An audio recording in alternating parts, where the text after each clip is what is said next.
નમસ્કાર, India news ગુજરાતની વિશેષ રજૂઆત મેડિકલી સ્પીકિંગમાં આપનું સ્વાગત છે।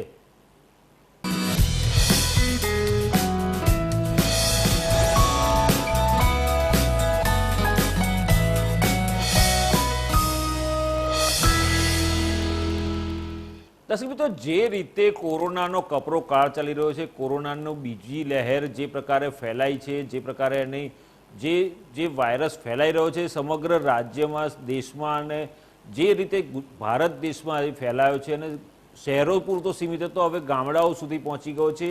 સંક્રમણ એટલું બધું વધી રહ્યું છે કે સરકારોને પણ ફાંફા પડી ગયા છે કે કઈ રીતે આ મેડિકલ જે ઇમરજન્સી ઊભી થઈ છે એને કઈ રીતે હેન્ડલ કરવી।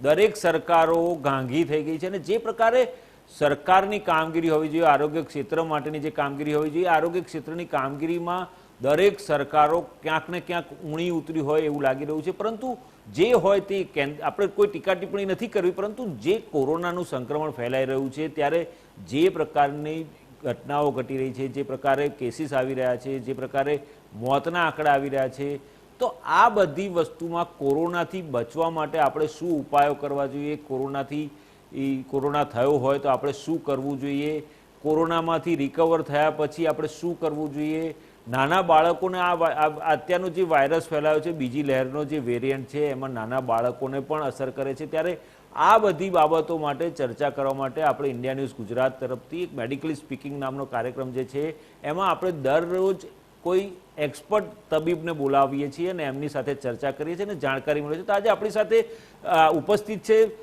ડૉક્ટર મોના દેસાઈ, જે એક્શન કમિટીના મેમ્બર છે ઇન્ડિયન મેડિકલ એસોસિએશનના અને ઇમિડિયેટ પાસ્ટ પ્રેસિડેન્ટ પણ રહી ચૂક્યા છે અમદાવાદ મેડિકલ એસોસિએશનના। તો ડૉક્ટર મોના દેસાઈ, આપનું સ્વાગત છે ઇન્ડિયા ન્યૂઝ ગુજરાતમાં।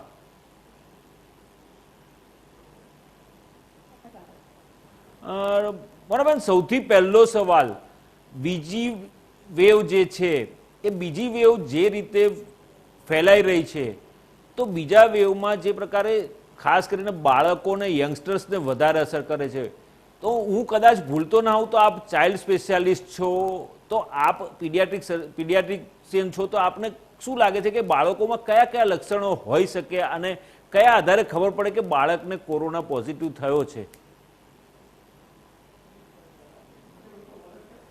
તમારી વાત બહુ સાચી છે।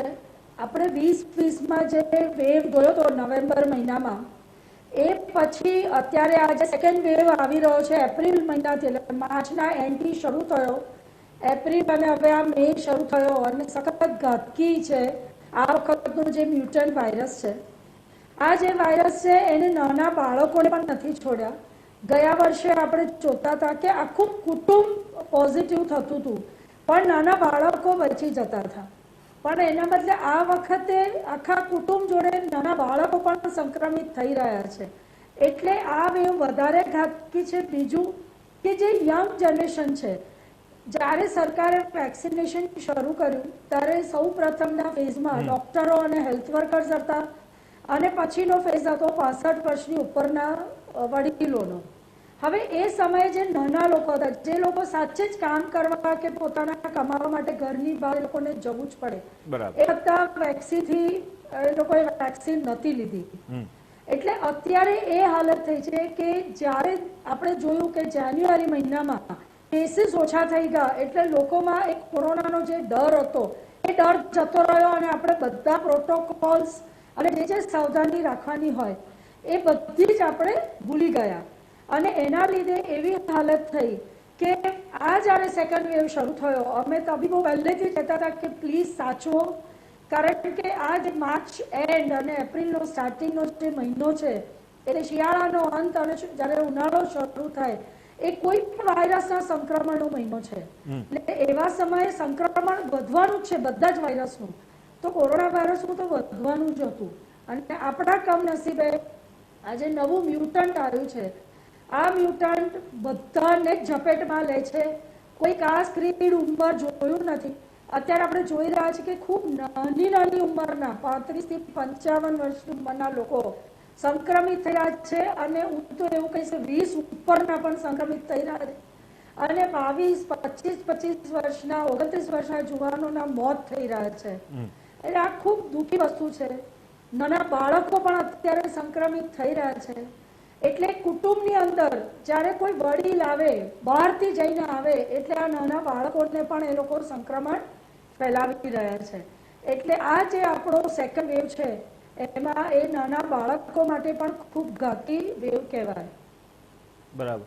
મોનાબેન, જે રીતે પહેલી વેવ પહેલો જે તબક્કો શરૂ થયો હતો, કોરોના વાયરસ ફેલાયો હતો 2020ની શરૂઆતમાં ફેલાયો હતો, પરંતુ એની જે ખરેખર જે લહેર છે એવું કહેવાય છે કે સપ્ટેમ્બર 2020માં પહેલી લહેર આવી હતી, બીજી લહેર ફેબ્રુઆરી 2021માં આવી.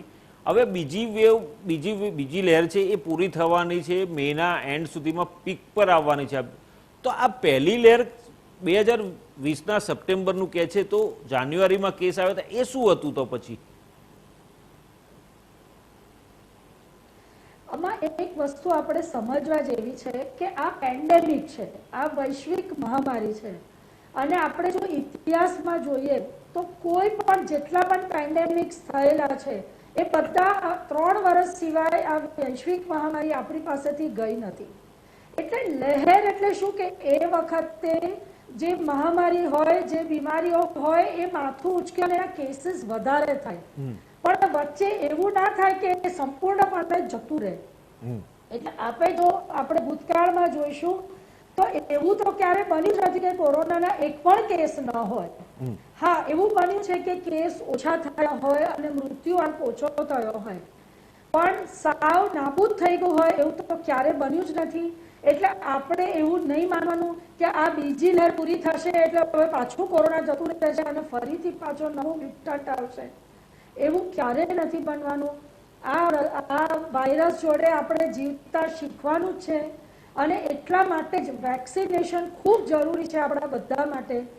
કારણ કે વેક્સિનેશન લીધા પછી એવું નથી કે તમને કોરોનાનો ચેપ ન લાગે, પણ તમને સિરિયસ ઇન્ફેક્શન ના લાગે, એટલે મૃત્યુ દર તમારો ખૂબ ઓછો થઈ જાય, તમારે ઓક્સિજનની જરૂર ન પડે, તમારે વેન્ટિલેટર પર કે આઈસીયુમાં એડમિશનની જરૂર ના પડે. તમને અગર ઇન્ફેક્શન લાગે તો તમારામાં એન્ટીબોડીઝ થયેલા હોય આ વેક્સિનના લીધે, એટલે તમે ચોક્કસ એને માત આપી શકો અને ઘરે રહીને જ ઓરલ દવાઓથી સાજા થઈ જવાય. એટલે જો આપણે આ મહામારીને માત આપવો હોય તો 80 થી 90% આપણી જે વસ્તી છે એ જ્યાં સુધી આપણે વેક્સિનેટ નહીં કરીએ ત્યાં સુધી આ મહામારી આપણો પીછો નથી છોડવાની. બરાબર. મોનાબેન, જે રીતે વિશ્વ આરોગ્ય સંસ્થાએ પણ ગઈકાલે કહ્યું છે કે જે ભારતમાં જે વેરિયન્ટ આવ્યો છે B1617, B1617 કહેવાય છે, એ એકદમ ખતરનાક વાયરસ છે અને એની સંક્રમણ ફેલાવાની જે ગતિ છે એ બહુ વધારે પડતી છે અને એ ભયજનક છે, ભયાનક છે, એવું WHO પણ ગઈકાલે આ વસ્તુ જાહેર કરી છે. તો આ કઈ રીતે આ B1617 શું છે એ દર્શકોને સમજ આપશો, જેથી એ લોકોને પણ ખબર પડે કે આ પરિસ્થિતિમાં કેવી રીતે આપણે રહેવું અને જે ગાઈડલાઈન છે ગાઈડલાઈનને કેવી રીતે ફોલો કરવી એનો ખ્યાલ આવે. કારણ કે ઘણા લોકો, મોટાભાગના લોકો ભારતમાં હોય કે ગુજરાતમાં અવેર છે નહીં અને લોકો માસ્ક વગર કે સોશિયલ ડિસ્ટન્સિંગનું પાલન કર્યા વગર બહાર ફરતા હોય છે, અહીંથી ત્યાં ફરતા હોય છે અને એને કારણે સંક્રમણ ફેલાતું હોય છે. તો આ જે પરિસ્થિતિ છે ત્યારે WHO પણ આવું જાહેર કર્યું છે, તો આમાં શું સાવચેતી રાખવી પડે એ જરા જણાવશો આપ? તમારી વાત બહુ સાચી છે. પહેલા આપણે એક વસ્તુ સમજી લઈએ કે આ જે કોરોના વાયરસ છે એ RNA વાયરસ છે. હવે RNA એટલે એવું કે એની જે સ્ટ્રિંગ્સ હોય એમાં પ્રોટીનના સિક્વન્સીસ હોય. પ્રોટીન, જે લોકો થોડુંક વિજ્ઞાન ભણેલા હોય અને ફિઝિક્સ ભણેલા હોય એ લોકોને ખબર હશે કે RNAની સ્ટ્રેન્ડ શું વસ્તુ છે. હવે એક પ્રકૃતિ છે દરેક વાયરસની, કોરોના નહીં, કોઈ પણ તમે વાયરસ લઈ લો, સ્વાઇન ફ્લુ હોય, ડેન્ગ્યુ હોય, ચિકનગુનિયાનો વાયરસ, કોઈ પણ એની વાયરસ કે એનું મ્યુટેશન થાય જ. મ્યુટેશન એટલે એમાં એના સ્ટ્રક્ચરમાં ફેરબદલ થયા જ કરતું હોય અને એ વસ્તુ આપણે કોરોનામાં પણ, કોરોના વાયરસમાં પણ જોઈ છે. ગયા વર્ષે બી મ્યુટેશનો થયા કરતા હતા. એટલે જ જ્યારે શરૂઆતમાં આપણને એના ચિહ્નો દેખાતા ત્યારે ગળામાં દુખાવો થતો, ખીચખીચ થતી, નાક બ્લોક થઈ જતું અને સૂકી ઉધરસ આવતી. એ પછી થોડા 1-2 મહિના પછી આપણને જે ચિહ્નો દેખાવા મળ્યા એમાં થાક લાગતો હતો, ઝાડા થઈ જતા હતા, પેટમાં દુખાવો થતો હતો. એટલે જેમ જેમ એના મ્યુટેશન્સ થાય એ પ્રમાણે વાયરસ એની પ્રકૃતિ બદલવાનું છે. હવે આપણા નસીબ થોડાક સારા હતા કે ગયા વર્ષે જેટલા મ્યુટેશન થયા એ બહુ ઘાતકી નતા, પણ આપણા કમનસીબે આ વખતે જે ફેબ્રુઆરી મહિનામાં જે આ મ્યુટેશન થયું, આપણે ભલે એના અઘરા નામો ના લઈએ લોકોના માટે, પણ એક વસ્તુ લોકોએ સમજવાની છે કે આ વખતનું જે આ મ્યુટેશન છે એ બહુ ઘાતકી છે. ઘાતકી એટલે અમે એવું કહીએ છીએ કે વિરુલન્ટ પણ છે અને બહુ જ ફાસ્ટ સ્પ્રેડિબિલિટી છે, એટલે બહુ જ જલ્દી ફેલાય છે. એવું કહી શકાય કે પહેલા એવું મનાતું હતું કે એક વ્યક્તિ હોય તે બીજા 10 વ્યક્તિને એ સાથે જલ્દી ચેપ આપી શકે. અત્યારે એની જગ્યાએ 25 વ્યક્તિને આપે, એટલે તમે સમજી શકો છો કે 2 થી 3 ગણો ફાસ્ટ આ વાયરસ ફેલાવા માંડ્યો છે. સખત ફાસ્ટ એનું, એટલે એ જે બીજા સંક્રમિત થાય એ પાછા બીજાને કરે, એક આખું સિક્વન્સ ચાલે છે. બરાબર. હવે લેન્સેટ જે અમારું એવું કહેવાય કે સૌથી બેસ્ટ જર્નલ છે મેડિકલી, એણે એવું જાહેર કર્યું છે કે આ જે નવું મ્યુટન્ટ વાયરસ છે એ ડ્રોપલેટ થી નહીં પણ એરોસોલ છે, એટલે હવામાંથી ફેલાય છે. એટલે આપણા લોકોએ હવે એક વસ્તુ સમજવા જેવી છે કે જો આ હવાની અંદર વાયરસ ફેલાયેલો રહ્યો હોય તો એનાથી બચવા માટે આપણી પાસે એક જ વસ્તુ છે અને એ છે આ માસ્ક. કારણ કે વાયરસ તમારા શરીરની અંદર નાક અને મોં અને આંખ દ્વારા જઈ શકે. આંખને ભગવાને એટલું સરસ સ્ટીયર્ડ ફિલ્મ આપી છે, એટલે અનલેસ કે તમે તમારા સંક્રમિત હાથ, વાયરસ વાળા સંક્રમણ વાળા હાથથી આંખ છોડો તો જ એમાં ઇન્ફેક્શન લાગે. અધરવાઇઝ એમને જોવા જઈએ તો જો નાક અને મોઢું તમારું ખુલ્લું હોય તો જે હવામાં વાયરસ ફરતો હોય એ તમારા શરીરની અંદર ઉતરી જ જવાનો છે. એટલે આપણે લોકોએ આ વસ્તુ સમજવા જેવી છે કે તમે નાક નીચે માસ્ક પહેરશો તો તમારા નાકમાંથી આ વાયરસ અંદર જવાનો છે. લોકો ઘણીવાર ખાદ્ય પદાર્થો રોડની બાજુમાં ઉભા રહીને ખાતા હોય છે અને માસ્ક નીચે ઉતારી દેતા હોય છે. આપણે સમજવા જેવું છે કે એ વખતે વાયરસ તમારી રાહ જોઈને નથી ઉભો રહેવાનો, એ વખતે પણ તમને ચેપ લાગી જવાનો છે. એટલે મહેરબાની કરીને જ્યારે તમારે ઘરની બહાર નીકળવું પડે તો નીકળો, પણ 100% તમારું નાક અને મોઢું ઢંકાયેલું રહે અને તમે બહાર હો ત્યારે આ માસ્ક જરા પણ તમારાથી નીચે નહીં ઉતારવાનું. બીજું પણ લેન્સેટે કીધું છે અને WHO બી હવે એ વસ્તુને માન્યતા આપી છે કે જે લોકો કાપડના માસ્ક પહેરે છે એ લોકોએ ડબલ માસ્ક પહેરવાની જરૂર છે. તમે આવા N95 માસ્ક પહેરો તો વાંધો નહીં, પણ જો આપ સાદા કાપડના માસ્ક પહેરતા હો તો લોકોને વિનંતી છે કે પહેલા સર્જિકલ 3 લેયર માસ્ક આવે છે જે ખૂબ સસ્તા મળે છે, બોલ કે 2 રૂપિયાના મળે છે, એ પહેરી અને એના ઉપર તમારા કાપડના માસ્ક પહેરો, જેથી તમને વધારે પ્રોટેક્શન મળે. જો આપણે આટલું ધ્યાન લઈશું તો જ્યાં સુધી તમારો વેક્સિનેશનનો સમય કે ચાન્સ ન આવે ત્યાં સુધી તમે તમારી જાતને અને તમારા સ્વજનોને બચાવી શકશો. બરાબર. મોનાબેન, જે રીતે કોરોનાનો બીજી વેવ છે, બીજી લહેર છે, B1617, એ બહુ ખતરનાક છે. પહેલી વખત જ્યારે શરૂઆતમાં આવ્યો 2020માં કોરોના વાયરસ, ત્યારે જે રીતે ઓક્સિજનનું લેવલ ઓછું થતું હતું, પરંતુ આ વખતની જે લહેર છે એમાં ઓક્સિજનની એટલું બધી ઘટાડો જોવા મળ્યો છે. લોકોના ઓક્સિજન લેવલ ઘટી જવાને કારણે લોકોના જીવ પણ ગયા છે. ત્યારે આ લહેરમાં, આ વાયરસમાં એવું તો શું છે કે જે ઓક્સિજન એટલું બધું ઓછું કરી કાઢે છે શરીરમાંથી, તો એને કારણે શું નુકસાન થાય છે? કેવી રીતે નુકસાન થાય ને ઓક્સિજનનું લેવલ કેમ ઘટી જાય છે આ વાયરસમાં? રાઈટ, બહુ સરસ તમારો સવાલ છે. મેં તમને પહેલા જ કીધું કે આ વાયરસ જેટલો વિરુલન્ટ છે, એટલે જેટલો વધારે ચેપી છે એટલો વધારે ઇન્ફ્લેમેટરી બી છે. ઇન્ફ્લેમેટરી એટલે સોજો કરે. હવે આપણે એક વસ્તુ સમજવા જેવી છે કે આ વાયરસ એ રેસ્પિરેટરી વાયરસ છે, એટલે આપણા નાકથી અને મોઢાથી આપણા શ્વાસ નળીમાં પ્રવેશે છે અને પછી એ ફેફસામાં જાય છે ને ત્યાં એનું સંક્રમણ થાય છે. હવે જ્યારે પહેલાનો જે 2020નો જે વાયરસનું મ્યુટન્ટ હતું, એ વાયરસ જ્યારે નાકની અંદર કે આપણે એવું કહીએ કે પેરાનેઝલ સાઇનસીસ એટલે ગળાના પાછળના ભાગમાં કે નાકના પાછળના ભાગમાં 2 થી 3 દિવસ રહેતો હતો અને પછી 5મા 6ઠા દિવસે શ્વાસ નળીથી અંદર જઈ અને 7મા દિવસે ફેફસામાં જતો હતો. એટલે એ વખતે આપણે એવું જોવામાં આવતું હતું કે 5મા 6ઠા દિવસે લોકોને કે 7મા દિવસે લોકોને શ્વાસ લેવામાં તકલીફ થતી હતી. પણ હવે આ જે વાયરસ છે એ વધારે ઘાતકી છે. એના લીધે ત્રીજા જ દિવસે, બીજા કે ત્રીજા દિવસે તમને હજી રિયલાઇઝ થાય કે મને આજે ઝીણો તાવ છે ને રાતે તમને શ્વાસ ચડવા માંડે. કારણ કે એ શ્વાસ નળીનું જે અંદરનો મ્યુકસ હોય છે એનું ઇન્ફ્લેમેશન એટલે સોજો કરે. બરાબર. હવે આપણી શ્વાસ નળી એક પાઇપ જેવી હોય છે.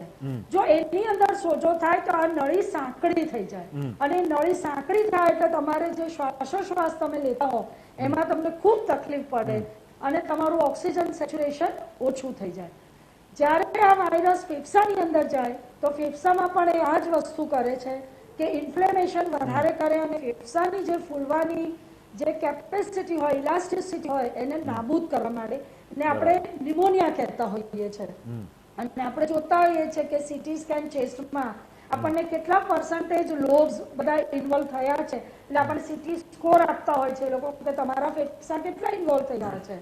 અને જો 15 કે 18 થી ઉપર સ્કોર આવે 25 માંથી તો એવા લોકોને અમે તબીબો જ કહેતા હોઈએ છીએ કે હવે દાખલ થઈ જાઓ, તમારે ઓક્સિજન જરૂર પડશે.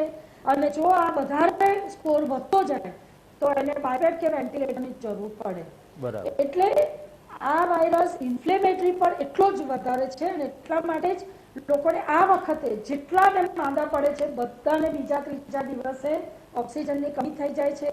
94 થી નીચે ઓક્સિજનનું લેવલ જતું રહે છે અને લોકોને દાખલ થઈ અને ઓક્સિજન આપવું પડે છે. બરાબર. હવે એક રાજકીય રીતનો જે રાજકીય રીતે સરકારની સફળતા છે કે નિષ્ફળતા એ બાબતનો સવાલ કરીશ, કારણ કે તમારા નિવેદનો મીડિયામાં પણ આવેલા છે. તમે જે રીતના નિવેદનો કર્યા છે એમાં સરકાર દ્વારા ક્યાંક કાચું કપાયું હોય. આ વેરિયન્ટ આ જે સેકન્ડ વેવ આવ્યું એમાં સરકાર દ્વારા ક્યાંક કાચું કપાઈ ગયું હોય તો જે ફેસિલિટી ઊભી કરવાની હતો તો જે પ્રકારની કાળજી રાખવાની એમાં ક્યાંય પાછી પડી હોય સરકાર અને એને કારણે નુકસાન થતું હોય, ત્યારે આપ સરકારે જે કામગીરી કરી છે એનાથી સંતુષ્ટ છો? As a doctor, as a corona warrior આપ સંતુષ્ટ છો કે આ સરકારે જે કામગીરી કરી છે એ રાજ્ય સરકાર હોય કે કેન્દ્ર સરકાર હોય કે કોઈ પણ રાજ્યની સરકાર હોય, આપણે પર્ટિક્યુલર એક સરકારની વાત નથી કરવી, આપણે આખી ઓવરઓલ વાત કરવી છે કે હાઈકોર્ટ અને સુપ્રીમ કોર્ટે પણ આ બધી સરકારોને અને કેન્દ્ર સરકારને પણ આડે હાથ લીધી છે અને ફટકાર આપી છે કે જે પ્રકારની સુવિધાઓ હોવી જોઈએ સુવિધાઓ પૂરી પાડવામાં સરકારો ઊણી ઉતરી છે. તો આપનું શું માનવું છે આ બાબતે? હું એવું બહુ દ્રઢપણે માનું છું કે જ્યારે આ વૈશ્વિક મહામારી આવી તો બધાએ જ મહેનત કરી છે, સરકાર, પોલીસ અને અમે તબીબોએ. હું પહેલેથી જ કહેતી હતી કે આ એક અમારું ત્રિકોણ છે, એક ટ્રાયડ છે કે ત્રણેય આ એજન્સીએ મહેનત કરી છે અને આ વૈશ્વિક મહામારીને માત આપવા ખૂબ કોશિશ કરી છે. પણ આપણે બધાએ એક વસ્તુ સમજવી જોઈએ કે જે રીતનું બધો ટર્ન લેવાય છે, મ્યુટેશન થાય છે વાયરસના, કોઈને આઈડિયા નહોતો કે આ વાયરસ આટલો ઘાતકી થશે. એટલે સરકાર બી તૈયાર જ નથી આ રીતની સિચ્યુએશન માટે.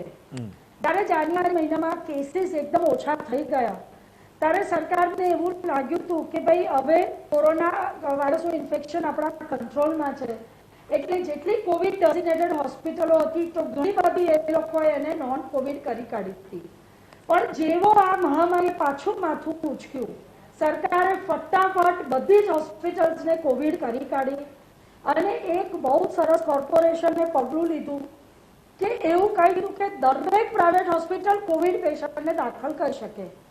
આઈ થિંક આ બહુ સરસ એક સ્ટેપ એટલા માટે હતો કે જે લોકોને બધાને જ આઈસીયુ કેર કે વેન્ટિલેટરની જરૂર નથી હોતી. આજે થોડુંક સેચ્યુરેશન આ વખતનો જે વાયરસ છે મેં પહેલાં જ કીધું કે એનાથી ઓક્સિજન સેચ્યુરેશન બહુ જલ્દી ઓછું થતું હતું એટલે કેટલા બધા લોકોને ખાલી ઓક્સિજન બેડની જરૂર પડે. હવે આપણે બધા લોકો એવું માનીએ કે એક સિલિન્ડર ઘરમાં લઈ જઈએ અને આપણે ઓક્સિજન આપીએ અને સારા થઈ જઈએ એવું પોસિબલ નથી.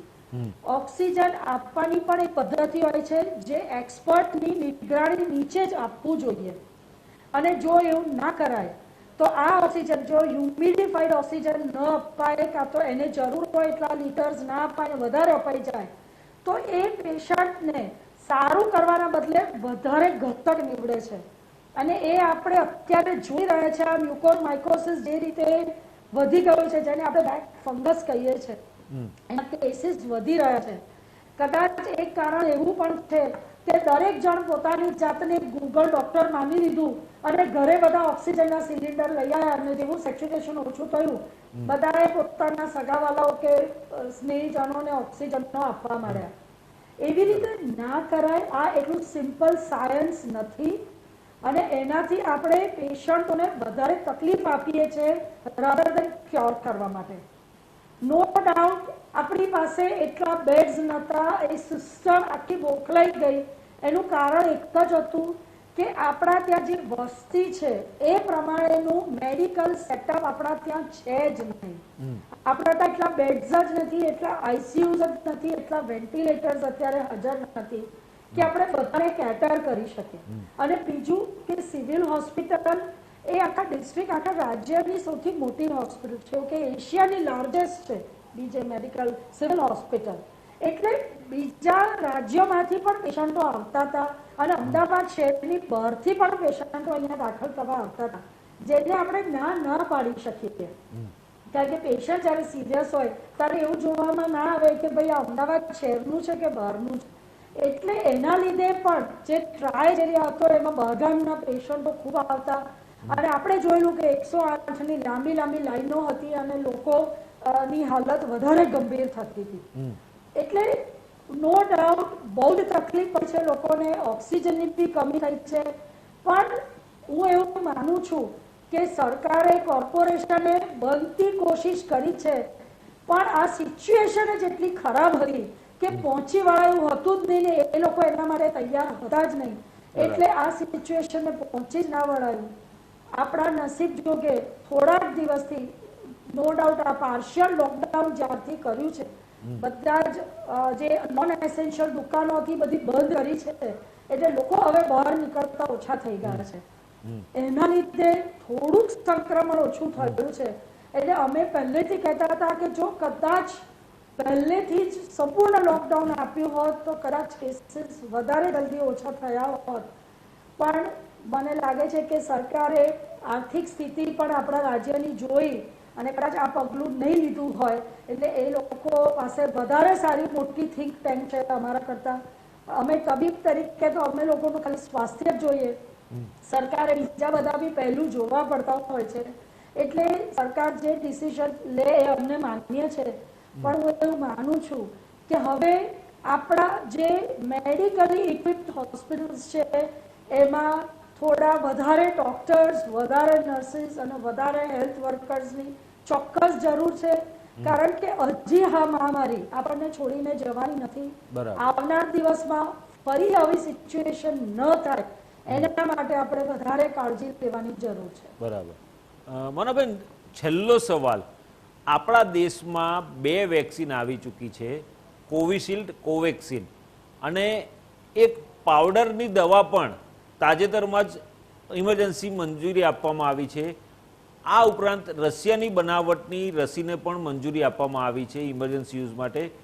તો જ્યારે આ કોરોનાનો વાયરસ માટેને એને પ્રતિકારક કરવા માટે રસીનું જે અભિયાન ચાલી રહ્યું છે, તો આપ લોકોને શું સંદેશો આપવા માંગો છો? આ રસી લેવી જોઈએ કે નહીં? કારણ કે ઘણા લોકો હજી પણ અસમંજસમાં છે કે આ રસી લેવાય કે ના લેવાય. ઘણા લોકો મને કે નથી લેવી, પડશે એવા દેવાશે એમ કહીને લેથાર્જિકપણું અપનાવતા હોય છે. તો આપનું શું કહેવું છે? આપ શું કહેવા માંગશો દર્શકોને કે રસીથી શું ફાયદા થઈ શકે છે આપણે? હું એક જ વસ્તુ કહીશ કે આપણે નસીબદાર દેશ છે કે આપણા ત્યાં કોવેક્સિન અને કોવિશિલ્ડ આ 2 રસીઓ આપણા જ દેશમાં બનેલી છે. નો ડાઉટ બંને રસીની પદ્ધતિ જુદી છે. કોવિશિલ્ડ એ લાઈવ વેક્ટર વેક્સિન છે અને કોવેક્સિન એ ઇનએક્ટિવેટેડ વાયરસથી બનેલી વેક્સિન છે. અને સ્પુટનિક વી જે અત્યારે રશિયામાંથી આપણે મંગાવેલી છે એ પણ it's a live vector vaccine. હવે એ સમયે કોઈ પણ તમને વેક્સિન મળે તો આપણે લેવી જોઈએ. કોઈએ એવું વિચારવાની જરૂર નથી કે કયું સારું કયું ખરાબ. અમે બધા જ તબીબો, બધા જ નિષ્ણાત એક જ વસ્તુ તમને બધા લોકોને એક અપીલ કરીએ છીએ કે તમને જે રસી મળે એ તમારા માટે સર્વશ્રેષ્ઠ રસી છે. કારણ કે આ બધી રસી નો ડાઉટ અમે બધા કહીએ છીએ કે 100% આપણને કોરોના વાયરસથી નથી બચાવતી, પણ એક વસ્તુ માટે તો 100% બચાવે છે કે આ રસીથી જે એન્ટીબોડીઝ આપણા શરીરમાં બને છે, આપણે 2 ડોઝ લઈએ 4 થી 6 અઠવાડિયાના અંતર પછી અને 2 ડોઝ લીધા પછી બીજા 15 દિવસ પછી તમારું હાઈએસ્ટ એન્ટીબાયોટિક લેવલ આવી જાય, એન્ટીબોડીઝનું લેવલ આવી જાય, એ પછી તમે કોરોના વાયરસના ઇન્ફેક્શનને કોમ્બેટ કરી શકો. અને તમને કદાચ બી કોરોના વાયરસ ઇન્ફેક્શન લાગે તો આ સિરિયસ ઇન્ફેક્શન નથી થતું. મેં પહેલા પણ કહ્યું હતું ને ફરીથી કહું છું, અમારા ઘણા બધા ડોક્ટરો સંક્રમિત થયેલા છે, પણ બધા જ ઘણા બધા મોસ્ટ ઓફ ધેમ જે લોકોને કોઈ કોમોર્બિડ સિચ્યુએશન નથી, કોમોર્બિડ એટલે બીજી કોઈ ઘાતકી ઇલનેસ નથી, એ બધા જ ઘરે રહી કાં તો સાધારણ તાવ 1 કે 2 દિવસ આવી અને સાજા થઈ ગયા છે, સાધારણ દવાઓથી જ સારા થઈ ગયા છે, અને અત્યારે બધા પાછા પોતાની ડ્યુટી પર લાગી ગયા છે. એટલે અમારી બધાને અપીલ છે કે આ રસી લીધા વગર આપણો છૂટકો જ નથી. જ્યાં સુધી આપણે બધા રસીકરણ નહીં કરીએ ત્યાં સુધી આ મહામારીમાંથી આપણને નિરાત નથી મળવાની. આપણે આનામાંથી બહાર નીકળવું હોય તો બધાએ જ 80-90% લોકોએ રસીકરણ કરવું જ જોઈએ. અને આપણી પાસે એનું એક જીવંત ઉદાહરણ છે ઇઝરાયલ. ઇઝરાયલ બહુ નાનકડો દેશ છે અને એમાં એ લોકોએ 80% લોકોને રસી કરી કાઢી છે. 60% લોકોએ 2 ડોઝ લીધા છે, 80% લોકોએ 1 ડોઝ લીધો છે. અત્યારે એ લોકો એ વસ્તુ પ્રૂવ કરે છે કે એ લોકોના ત્યાં હજી મહિનાથી એક પણ પોઝિટિવ કેસ નથી આવ્યો અને ત્યાં લોકો વિધાઉટ માસ્ક ફરી રહ્યા છે. બરાબર. જો આપણા દેશમાં આપણે એવો દિવસ જોવો હોય, આ માસ્ક વગરનું જીવન જીવવું હોય, તો મહેરબાની કરીને બધાએ રસી લેવી જ પડશે. બરાબર, ચોક્કસ. મોનાબેન, આપનો ખૂબ ખૂબ આભાર ઇન્ડિયા ન્યૂઝ ગુજરાતની મેડિકલ સ્પીકિંગમાં ભાગ લીધો અને આપણે ચર્ચામાં જોડાયા એ બદલ. Thank you. નમસ્કાર. તો દર્શક મિત્રો, જે રીતે ડૉક્ટર મોના દેસાઈએ પણ કહ્યું કે આ જે વેરિયન્ટ છે, જે વેવ આવેલું છે, બીજી લહેર ચાલી રહી છે, એ બહુ જ ઘાતક છે, એ ઘાતકી સાબિત થઈ રહી છે. તો આપણા સૌની ફરજ છે કે આપણે કાળજી રાખવી જોઈએ. અને બીજું ખાસ એમણે કહ્યું કે માસ્ક વગર જીવવું હોય તો વેક્સિન લેવી ફરજિયાત છે, લેવી જરૂરી છે, તો જ આપણે માસ્ક વગર જીવી શકીશું. કારણ કે જે વેક્સિન આવી છે ભારત દેશમાં, એ આપણા દેશમાં ઉત્પાદન થયેલું છે અને આપણા દેશમાં બનાવેલી છે. અને આપણા દેશમાં તૈયાર થયેલી વસ્તુ આપણા માટે ફાયદાકારક જ હોય અને કોરોના સામેના જંગમાં આપણને ચોક્કસ જીતાડશે એવી અપેક્ષા રાખવામાં આવી રહી છે. તો દર્શક મિત્રો, મેડિકલ સ્પીકમાં આજે બસ આટલું જ. નવા વિષય અને નવા તબીબ સાથે ફરી એક વખત મળીશું આ જ સમયે આવતીકાલે આ જ જગ્યા ઉપર. ત્યાં સુધી રજા આપશો. નમસ્કાર.